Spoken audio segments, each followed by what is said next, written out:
Hello दोस्तों, आपका स्वागत है आपके YouTube channel Gurukul study hub में। आज का इस वीडियो में पांडे सर का दूसरा क्लास होने जा रहा है। इस वीडियो का आज टॉपिक है एटॉमिक स्ट्रक्चर से संबंधित रिलेटेड डिस्कवरी ऑफ इलेक्ट्रॉन या डिस्चार्ज ट्यूब एक्सपेरिमेंट, जो इस वीडियो में हम पढ़ेंगे। तो वीडियो पर शुरू से अंत तक बने रहिए, तब जाकर वीडियो आपको समझ में आएगा। यदि वीडियो आपको अच्छा लगेगा तो चैनल को सब्सक्राइब कर बेल आइकन जरूर दबाइएगा और वीडियो को लाइक करते रहिए और ज्यादा से ज्यादा शेयर करें। तो चलिए क्लास शुरू होती है। डिस्चार्ज ट्यूब एक्सपेरिमेंट, इसके विषय में कौन जानना हम लोग को? डिस्चार्ज ट्यूब एक्सपेरिमेंट, जिसको हिंदी में हम लिखेंगे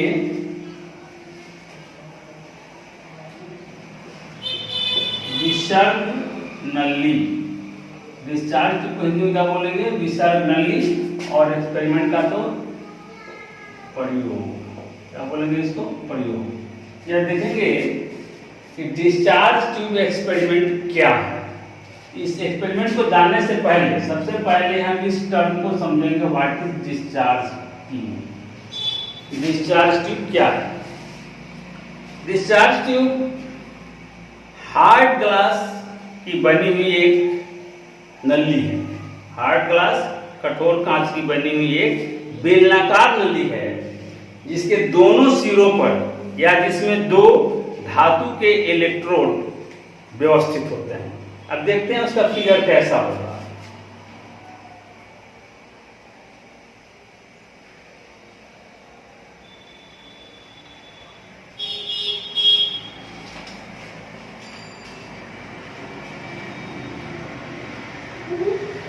यह कांच की बनी हुई एक बेलनाकार नली है जो दोनों तरफ से क्लोज है, दोनों तरफ से बंद है। इसमें दो मेटलिक रॉड्स व्यवस्थित होते हैं। धातु की दो छड़ व्यवस्थित होती हैं, जिसको हम लोग इलेक्ट्रोड क्या बोलते हैं? इलेक्ट्रोड बोलते हैं।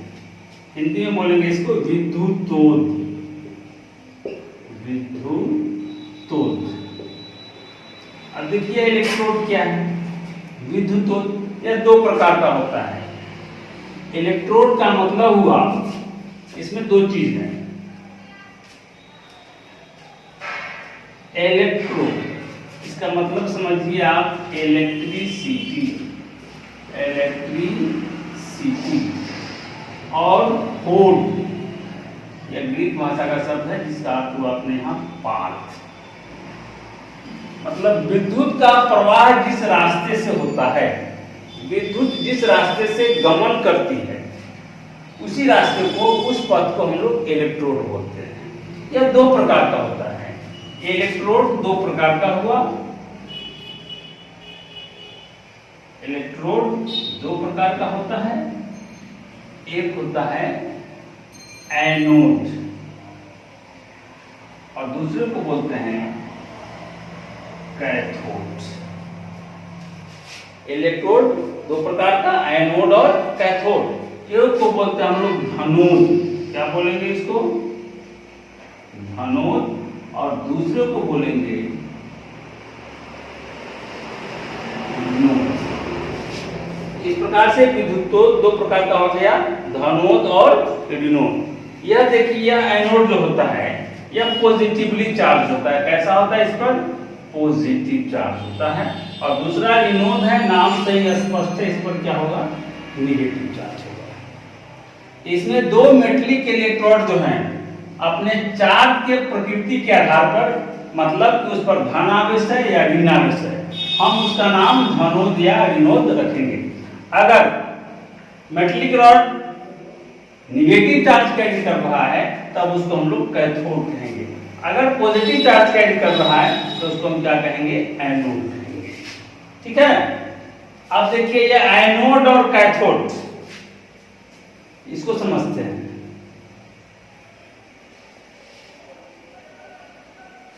यह एनोड और कैथोड, फिर ग्रीक भाषा का शब्द है अन्ना, जिसका अर्थ होता है अप। और फिर होड, जिसका अर्थ है पाथ। ठीक है, यह एनोड का हो गया ऊपरी रास्ता। और कैथोड केटा और होड। केटा मतलब डाउन और होड मतलब पाथ, निचली रास्ता। क्लियर हो गया? इसको ऐसे भी हम कर सकते हैं, लेकिन एनोड और कैथोड को फिर हम आगे चल के अलग अलग ढंग से डिफाइन करेंगे और अगले क्लास में। लेकिन फिलहाल ये जानिए कि एनोड और कैथोड क्या है। तो एनोड वह छड़ है, वह मेटलिक रॉड है जिस पर पॉजिटिव चार्ज पाया जाता है, और कैथोड वह है जिस पर नेगेटिव चार्ज पाया जाता है। क्लियर हो गया? अब देखिए, इस डिस्चार्ज ट्यूब में एक पंप व्यवस्थित होता है, जिसको हम लोग वैक्यूम पंप या एग्जॉस्ट पंप कह सकते हैं। इस रास्ते से हम इस डिस्चार्ज ट्यूब में बाहर से हवा अंदर पुश कर सकते हैं, या इसमें से बाहर हम गैस को निकाल भी सकते हैं। ये वैक्यूम पंप है, वैक्यूम पंप है।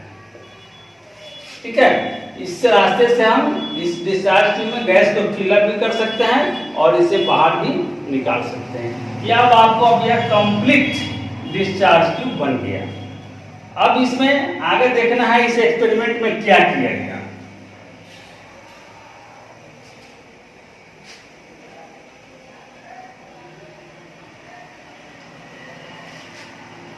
इस डिस्चार्ज ट्यूब में कोई refined gas, highly refined gas fill up कर दिया गया। सपोज कीजिए इसमें कोई गैस भर दी जाती है, मतलब यह वैक्यूम नहीं है, एयर इसमें है। उसके बाद इस इलेक्ट्रोड को हम बिजली के किसी स्रोत से कनेक्ट कर देते हैं। सपोज कीजिए बैटरी है, सपोज कीजिए बैटरी है। मान लिया कि यहाँ पर एक की व्यवस्थित किया गया, यह स्विच है। जैसे ही हम इस स्विच को ऑन करेंगे कि इलेक्ट्रिसिटी का फ्लो इसमें होने लगेगा। कहाँ होने लगेगा? इसमें नहीं होगा, इस रास्ते से होने लगेगा। ये इसका पाथ हो गया। ठीक है, तो किसी भी माध्यम में अगर बिजली की धारा प्रवाहित की जाती है तो उसमें कुछ ना कुछ चेंजिंग होता है, उसमें कुछ ना कुछ आंतरिक परिवर्तन होता है। लेकिन ऐसा जब डिस्चार्ज ट्यूब में लिए गए गैस के साथ किया गया तो इस डिस्चार्ज ट्यूब में किसी प्रकार का कोई परिवर्तन नहीं हुआ, किसी प्रकार का कोई परिवर्तन नहीं हुआ। परिवर्तन क्यों नहीं हुआ? इसके लिए शर्त किया गया। विलियम क्रूक्स नाम का एक वैज्ञानिक था, विलियम क्रूक्स, जिसने बताया कि नॉर्मल प्रेशर पर गैस जो होता है वह इलेक्ट्रिसिटी का पुअर कंडक्टर है या बैड कंडक्टर है। सामान्य दाब पर गैसीय माध्यम से विद्युत का प्रवाह नहीं होता। तो चूंकि यहां से यहां तक तो करंट आया, यहां तक है इसकी सीमा, लेकिन इसके बाद क्या है? इसके चारों ओर गैस फिलअप है जिसमें नॉर्मल प्रेशर है। तो नॉर्मल प्रेशर पर इस इलेक्ट्रिसिटी का फ्लो इधर या इधर नहीं हुआ। जब स्पष्ट हो गया कि एट ऑर्डिनरी प्रेशर और at atmospheric pressure gases do not conduct electricity, gas से विद्युत का प्रवाह नहीं होता है, तब इसके लिए क्या किया गया कि इस डिस्चार्ज ट्यूब से गैस को निष्कासित किया गया। इस डिस्चार्ज ट्यूब से गैस को निष्कासित किया गया और इसका प्रेशर कम कर दिया गया।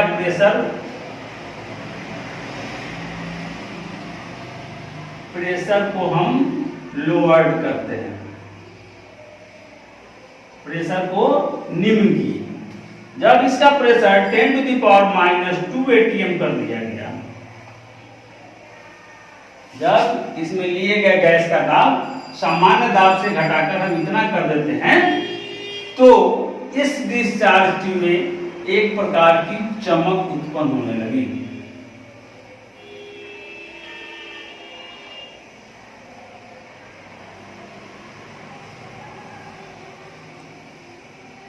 इस डिस्चार्ज ट्यूब में क्या हुआ एक प्रकार की चमक उत्पन्न हुई है ऐसे ग्लू।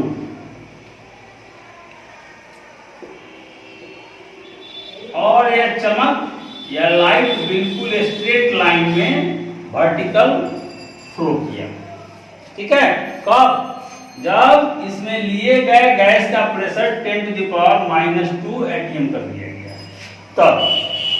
साथ ही साथ जो कुछ मकसद था उस मकसद में कामयाबी नहीं मिल रही थी, इसलिए इस बिजली के स्रोत से हाई वोल्टेज 10,000 वोल्ट पास किया गया और प्रेशर को और लो करके 10⁻⁴ atm कर दिया गया। प्रेशर को और लो कर दिए, काफी निम्न प्रेशर कर दिया गया और 10,000 वोल्ट इससे पास किया गया, प्रोवाइड किया गया। जब 10,000 वोल्ट प्रोवाइड किया गया तो यह जो चमक थी यह गायब हो गई। इसमें दिखाई पड़ने वाली चमक गायब हो गई, लेकिन इस कैथोड के अपोजिट साइड में जो इस डिस्चार्ज ट्यूब की दीवार है, उसमें एक प्रकार की यहाँ पे ग्रीनिश ग्लो उत्पन्न हुई, लेकिन इधर से कुछ दिखाई नहीं दे रहा है। अब दिखाई नहीं दे रहा है तो आखिर ऐसा क्यों हुआ? कुछ हुआ नहीं, इधर कुछ नहीं हुआ, इधर कुछ नहीं हुआ। इसके अपोजिट साइड में दीवार पे यह चमक उत्पन्न दिखाई पड़ रही है, ऐसा क्यों हुआ? इससे मतलब कैथोड की सतह से अदृश्य किरणें निकलती है, एक प्रकार का रेडिएशन निकलता है जो इनविजिबल है, हमको दिखाई नहीं दे रहा है और वह चूंकि सीधी रेखा में गमन करता है, बार बार इसके दीवार को स्ट्राइक कर रहा है रेडिएशन, और इसी रेडिएशन के कारण यह चमकने लगता है, यह दीवार चमकने लगता है। और चूंकि यह रेडिएशन कहां से निकल रहा है? इस कैथोड की सतह से। ये क्या है? कैथोड है, निगेटिवली चार्ज इलेक्ट्रोड है। कैथोड की सतह से ऐसे निकली है, लेकिन हमको दिखाई नहीं दे रहा है या बार बार दीवार को स्ट्राइक कर रहा है। इसलिए हम इस किरण का नाम क्या देते हैं? Cathode rays. इसे जो निकलने वाली किरण है उसका नाम देते हैं कैथोड रेज, कैथोड किरण, कैथोड किरणें। क्लियर हो गया? तो इसके लिए क्या किया गया? एक डिस्चार्ज ट्यूब लेंगे, या डिस्चार्ज ट्यूब क्या होगा? Cylindrical hard glass test tube है। यह क्या है? एक बेलनाकार करे कांच की बनी हुई नली है जिसमें एक वैक्यूम पंप व्यवस्थित होता है। इस पंप की सहायता से हम इसमें लिए गए गैस का दाब घटा सकते हैं या बढ़ा सकते हैं। ठीक है। दूसरी बात, इसमें धातु के 2 इलेक्ट्रोड एडजस्टेड होते हैं।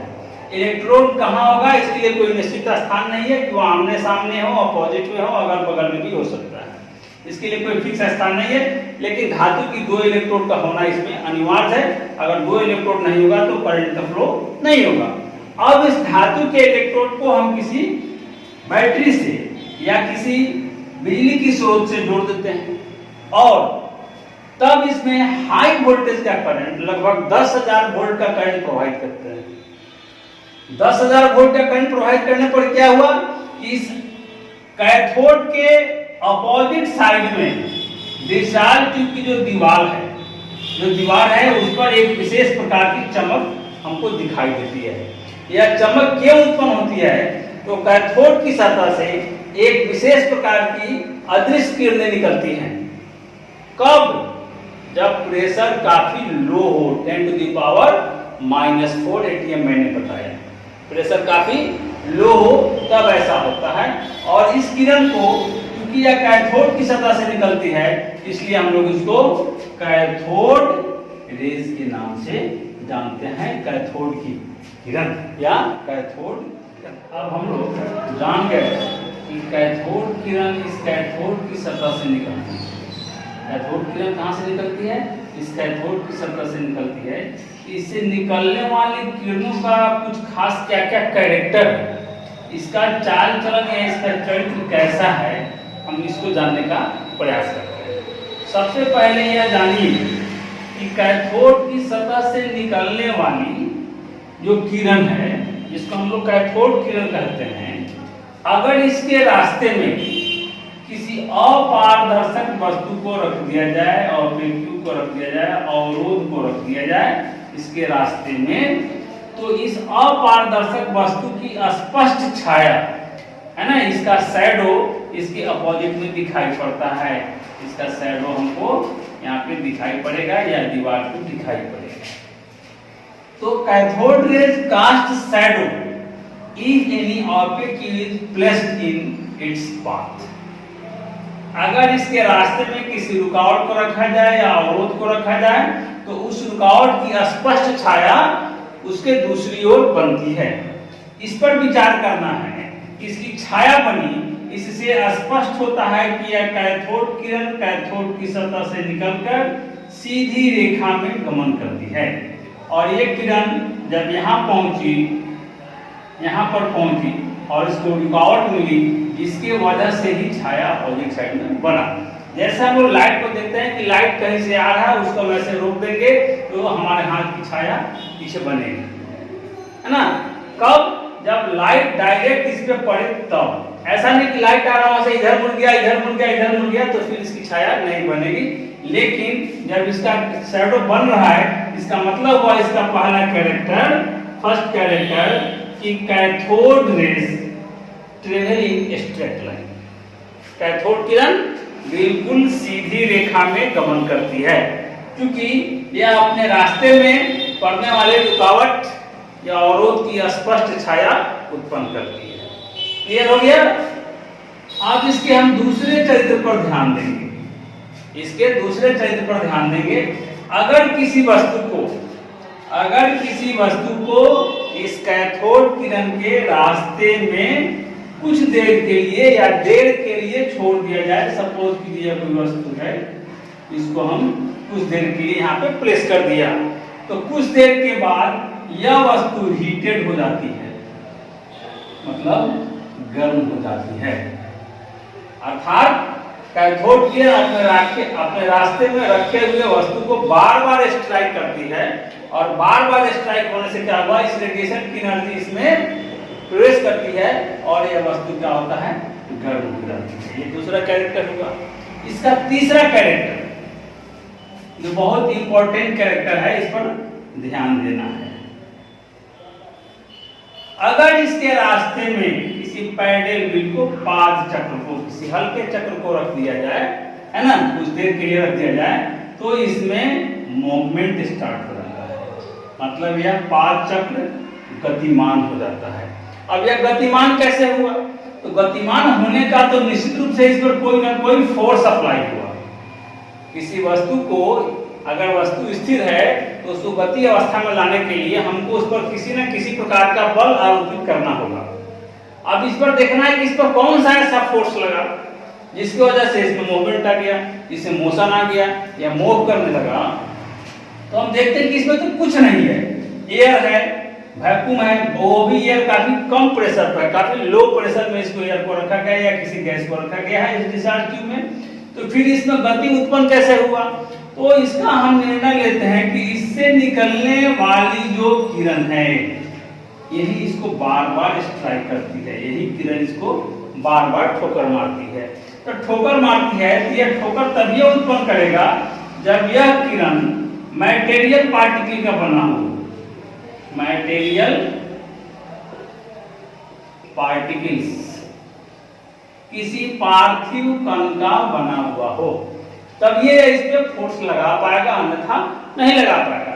क्योंकि हम जानते हैं F इक्वल टू होता है ma, फोर्स मास और एक्सीलरेशन पर डिपेंड करता है। तो चूंकि इसमें गति है तो एक्सीलरेशन तो होगा, फिर मास अगर इसमें कुछ ना कुछ होगा तब ना फोर्स का अस्तित्व होगा। अगर मास जीरो हो जाए तो फोर्स भी जीरो हो जाएगा, या एक्सीलरेशन जीरो हो जाए, फिर भी मास कुछ भी हो, कितना हो जाता हो, तो फिर फोर्स जीरो हो जाएगा। ठीक है? तो चूंकि इसमें गति उत्पन्न होता है, इसका मतलब है कि इसे जो निकलने वाली जो किरण है या जो किरणें हैं, वह किरण नहीं बल्कि अब क्या है, यह पार्टिकल है या कण है। इस प्रकार से हम कह सकते हैं कि यह कैथोड किरण जो है वह पार्थिव कणों का प्रवाह है। Cathode rays are flow of stream of material particles. ये क्या है? पार्थिव कणों की एक धारा है, मतलब कैथोड किरण भी काफी छोटे छोटे बारीक सूक्ष्म कणों के मेल से बनी हुई। क्लियर हो गया? कैथोड किरण कोई किरण नहीं है, अब इसको हम क्या कहेंगे? पार्टिकल्स कहेंगे, कण कहेंगे। This is a stream of particles, या कणों का समूह है या कणों का प्रवाह है। एक बहुत बड़ी बात है, बहुत बड़ा रिसर्च हुआ है। अब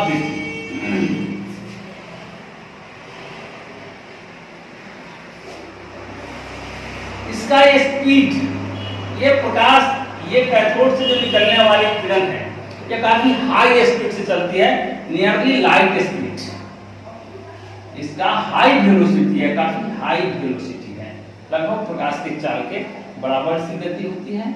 अगर इस रे के रास्ते में कोई फोटोग्राफिक प्लेट पड़ जाए, फोटोग्राफिक पेपर को रख दिया जाए, तो अभी इससे अफेक्टेड होता है। मतलब ये कैथोड किरण फोटोग्राफिक प्लेट को भी प्रभावित करती है। क्लियर हो गया? अब इसके हम कैरेक्टर पर विचार करते हैं। क्या करते हैं? इसके कैरेक्टर पर विचार करते हैं। अगर इसको न्यूट्रल फील्ड से गुजारा जाए तो इस पर कोई असर नहीं होता है, लेकिन अगर इसी किरण को हम किसी इलेक्ट्रिक फील्ड से पास करेंगे, सपोज कीजिए कि यहाँ हम इलेक्ट्रिक फील्ड क्रिएट कर दिए, चलिए नेगेटिव और पॉजिटिव कर दिए, चलिए ऐसा कर दिए। जब इसी किरण को विद्युतीय क्षेत्र से पास करते हैं तो ये किरण स्ट्रेट लाइन में ट्रेवल नहीं करती है, सीधी रेखा में गमन नहीं करती है, बल्कि अपने पाथ से यह किरण थोड़ा सा डिविएट कर जाती है, विचलित हो जाती है। अब इसके डिविएशन को देखना है कि यह नेगेटिव चार्ज की ओर जाती है या पॉजिटिव चार्ज की ओर जाती है। तो ऐसा बार बार एक्सपेरिमेंट करके देखा गया कि कैथोड किरण को जब विद्युतीय क्षेत्र से हम पास करते हैं तो ये किरण सीधे न जाकर के ऐसे पॉजिटिव पोल की ओर रिफ्लेक्ट कर जाती है, डिविएट कर जाती है, इसका विचलन हो जाता है। तो पॉजिटिव पोल की ओर डिविएट करती है, इसका मतलब हुआ कि निश्चित रूप से यह जिस कणों से बना हुआ है, कैथोड किरण जिन कणों से निर्मित है, उस कण पर भी नेगेटिव चार्ज पाया जाता है। क्योंकि हम जानते हैं कि अपोजिट चार्ज एक दूसरे को अट्रैक्ट करते हैं, डिसिमिलर चार्ज में अट्रैक्शन होता है और सिमिलर चार्ज में रिपल्शन होता है। तो जब नेगेटिव पॉजिटिव पोल की ओर, पॉजिटिव चार्ज की ओर आकर्षित हो रहा है, इसका मतलब हुआ कि इस पर नेगेटिव चार्ज पाया जाता है। मतलब cathode rays are composed of material particles containing negative charge। अर्थात कैथोड किरण ऋण आवेशित कणों का समूह है। कैथोड किरण क्या हुआ? ऋण आवेशित कणों का समूह है। क्लियर हो गया? इस कैथोड किरण पर नेगेटिव चार्ज पाया जाता है। कैसा चार्ज पाया जाता है? Negative charge.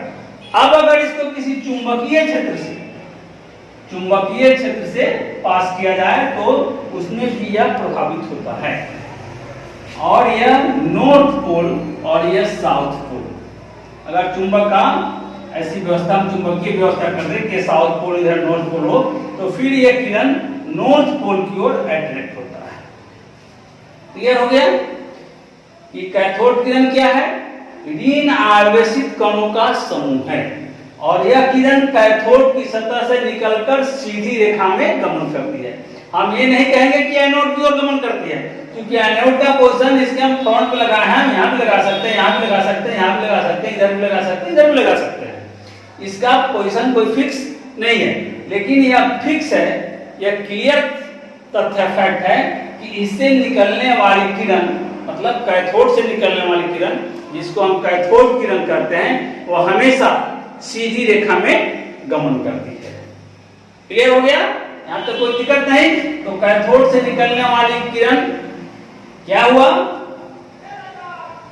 कि यह ऋण आवेशित कणों का समूह है, collection of negatively charge particles और stream of negatively charged material particles. अब यह जो कण है, जिन कणों से इस कैथोड किरण का निर्माण हुआ, उसके हम एक कण का, है ना, नाम देखेंगे तो एस्टोनी नाम का एक वैज्ञानिक था, एस्टोनी, जिनके सजेशन पे इस मटेरियल पार्टिकल्स का जिससे कैथोड किरणों का निर्माण हुआ, एस्टोनी के सजेशन पे उसका नाम रखा गया इलेक्ट्रॉन। क्या रखा गया? इलेक्ट्रॉन। मतलब हम कह सकते हैं कि इलेक्ट्रॉन क्या है? तो निगेटिवली चार्ज पार्टिकल्स है या ऋण आवेशित कण है, क्योंकि इसी कण से इस कैथोड का किरण का निर्माण हुआ। और सब करके हम देख लिए, क्योंकि यह पॉजिटिव पोल की ओर अट्रैक्ट होता है, इससे स्पष्ट हुआ कि इस पर निगेटिव चार्ज है। ये इलेक्ट्रॉन क्या हुआ? It is negatively charge particles and it carries unit negative charge. मतलब इस पर इकाई ऋण आवेश पाया जाता है। मतलब ऋण आवेश की जो न्यूनतम मात्रा हो सकती है, कम से कम मात्रा जो होगी उतनी ही आवेश एक इलेक्ट्रॉन पे पाया जाता है। क्लियर हो गया?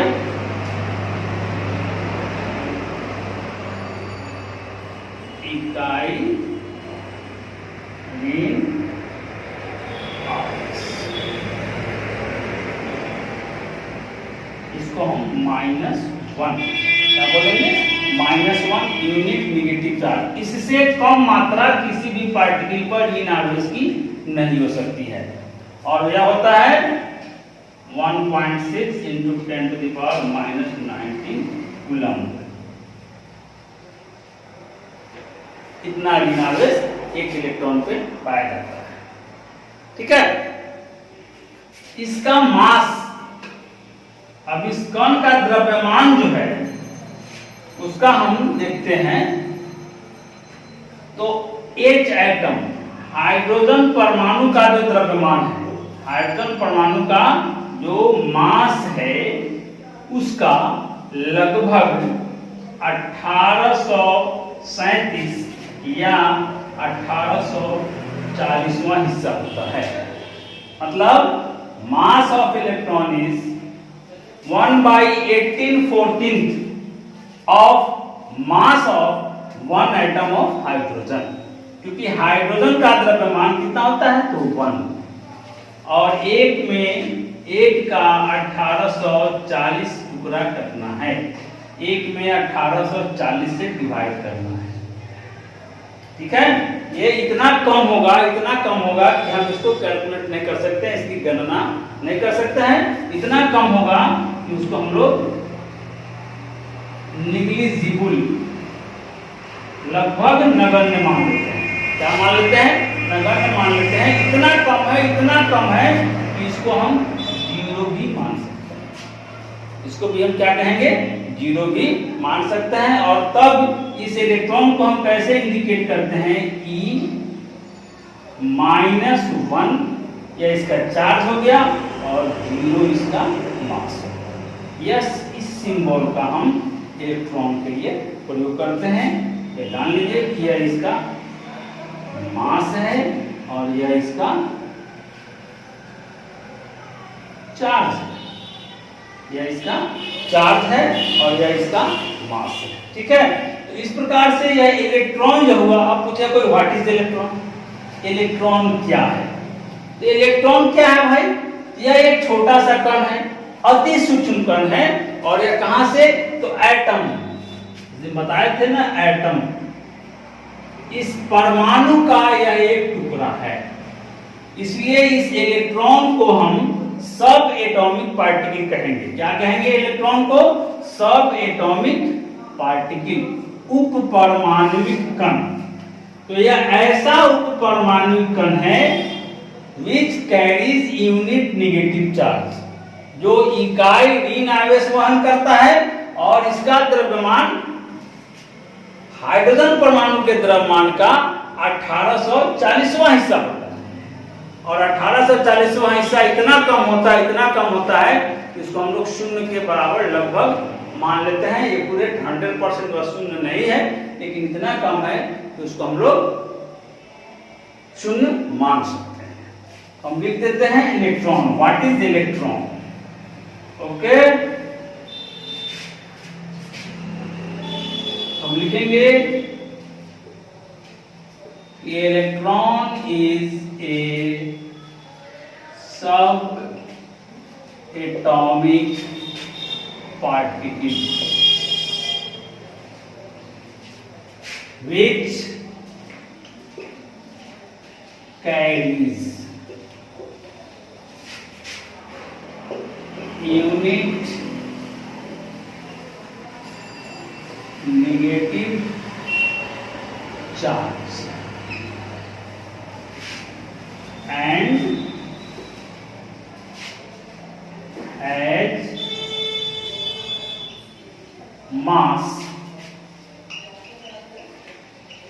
equal to 1/18/14 of mass of one atom of hydrogen. ठीक है, इलेक्ट्रॉन इज ए सब एटॉमिक पार्टिकल। इलेक्ट्रॉन क्या है? एक उप परमाणु कण है या परमाणु का सहयोगी कण है जो यूनिट नेगेटिव चार्ज इकाई ऋण आवेश वहन करता है, ढोता रहता है, उस पर हमेशा -1 चार्ज पाया जाता है और इसका द्रव्यमान जो है वह हाइड्रोजन तत्व के एक परमाणु के द्रव्यमान का 1840वां हिस्सा होता है। ठीक है, और इसका सिंबल हम E लिखते हैं, -1 देते हैं और 0 देते हैं। इतना हमेशा याद रखना है कि चार्ज को सिंबल के बाईं ओर बॉटम में लिखते हैं और मास को इसके माथे पर दाईं ओर लिखते हैं। यह इसका हो गया मास और यह हो गया इसका चार्ज। इस प्रकार से हम देख रहे हैं कि इस डिस्चार्ज ट्यूब एक्सपेरिमेंट से ही इलेक्ट्रॉन की डिस्कवरी भी हो गई, इलेक्ट्रॉन का खोज भी हो गया। इसलिए हम लोग इसको डिस्चार्ज ट्यूब एक्सपेरिमेंट ही बोलते हैं या इसको डिस्कवरी ऑफ इलेक्ट्रॉन, इलेक्ट्रॉन का आविष्कार, इलेक्ट्रॉन का अन्वेषण कैसे हुआ, इस बात को भी हम समझ गए। ठीक है, तो आज के लिए इतना ही देखते हैं। फिर नेक्स्ट क्लास में अब हम दूसरे सब एटॉमिक पार्टिकल्स जैसे प्रोटॉन है, न्यूट्रॉन है, उसकी खोज कैसे हुई उसके विषय में जानेंगे। और तब और लगा anode rays, discovery of anode rays, उसी से प्रोटॉन की खोज हुई है। नेक्स्ट क्लास में। Okay, thanks.